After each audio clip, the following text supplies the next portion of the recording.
nõmeda asjaga öelda kohe alustuseks, või? Okei, alustame selle energiaga. Ütle kohe. Pean lihtsalt ütlema midagi. Nõmeda asja. Ja ma loodan, et sa ei võta seda väga südamesse. Järgnevad 2 tundi võtan. Peale seda see on... Vaata, ma olen vaatanud seda podcasti, on ju. Ja mina tean, et sa oled nagu kõige stiilsem nagu meeskoomik Eestis, on ju, undisputed. Nagu sina oled üks spektri ots, Harri on teine, on ju. Seal vahepeal on kõik. Ja sellepärast... Stiilsuse hoburaud. Just, ja sellepärast mind paneb nagu hämmastama see...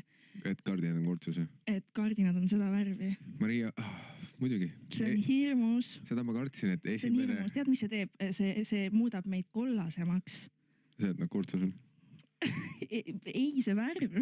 Kardina värv. Ma olin korraks nagu, et kortsud muudavad kollasemaks. Ei, kortsud on ka jubedad, aga värv on hirmus. No, see ongi suvine soe. Ei, see on kanapasa värv.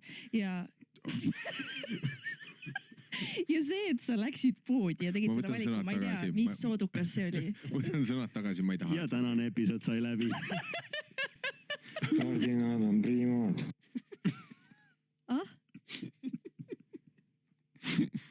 Kas ta said aru, mis oli? See oli uusi JMK laul, mängi uuesti. Kardinad on priimad. Kas me saaks Rait tee järgmiseks episoodiks mingi selline kiire punklaul sellest, kus on 10 korda järjest see.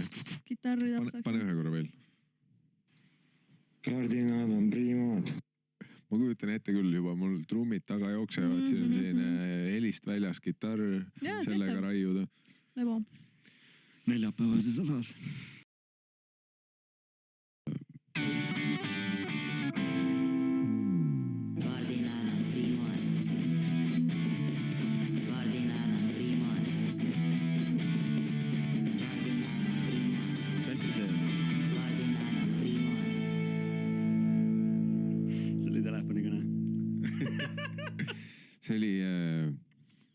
See on meie uus tunnuslaun selle kohta, et aeg on liikuda kirjade